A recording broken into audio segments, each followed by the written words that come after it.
Okay, I'm going on a short drive today. I'm going to do just 65 miles an hour at on Omaha, Nebraska. Today it's 60, almost, well, 45 degrees right now. 45 degrees, and hardly any wind today, so that's pretty rare for us. Usually we have either northwest or southwest wind pretty much blowing every day. So today there's virtually it's like 4 or 5 miles per hour, so should have a little effect either way. I'm going to do I could say about 30 or so miles one way and come around, come back, and see what the maximum miles per gallon I can get. I just reset it. We have like a 1,300 miles on it, and we're at 24.6. What this car is telling us. I did check that, so I basically fill it up to the brim, so there's no you know, it's an accurate amount of fuel that's going in both times. Anyway, last time I checked it, it was at 1 point better, doing a self-calculation than using the car. So anyway, we'll see if it's the same. I'm assuming it's the same. Gonna be the same thing. I do have my little gizmo here, so I can track the load and boost pressure and actually torque. So those three numbers there will go up when there's a load on the motor, and kind of correlate that with the instant mile per gallon.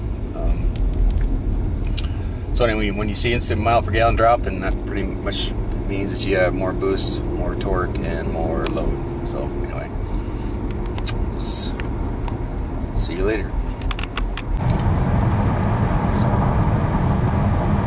Cruise is set to 65, and going up some 2-lane here, so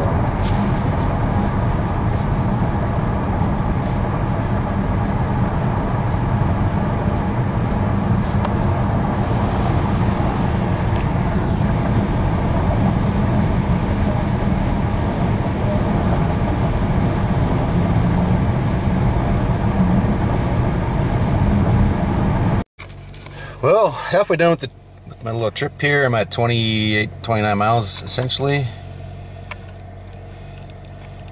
and I'm at 31.6 on the calculator.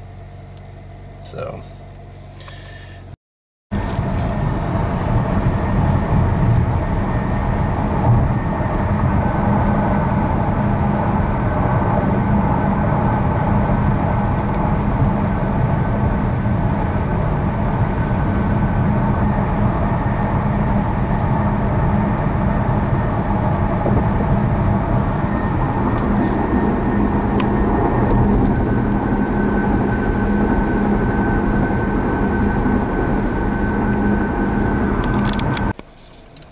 alright, just finished up 50, almost 58 miles.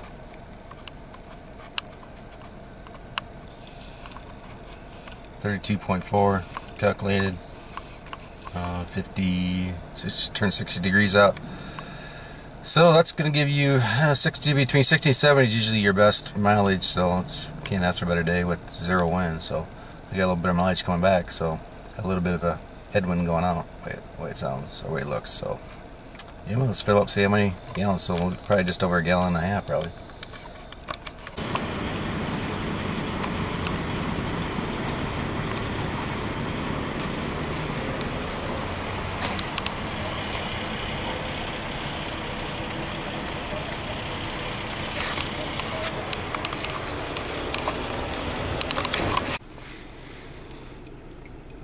So 57.9 divided by 1.7.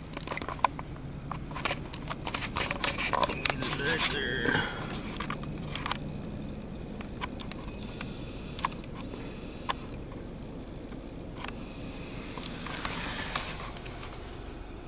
$34 miles per gallon hand calculated, filling neck to neck, so that's the most accurate. So as you can see, the temperature, how fast you're driving, everything has to play in your fuel mileage. The other thing too is the wintertime, so the fuel changes fuel changes in the summertime to different formulas. That generally gets you better fuel mileage, and also wintertime.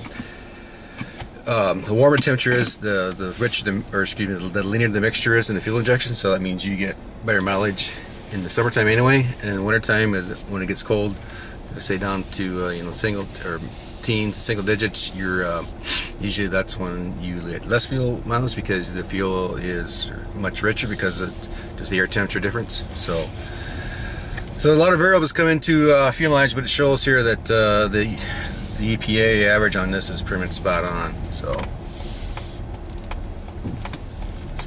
you should be able to get 28 to 30 miles on average if you're on the highway, I would say.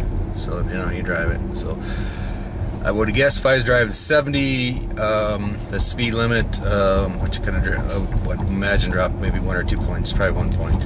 So today, but the biggest thing is the wind. I mean, that's if I had a headwind, it would easily drop down to 26. If it's like say a 10 to 50 mile per hour wind, it would probably be 26 or less. So, or around 26. So anyway, that is all.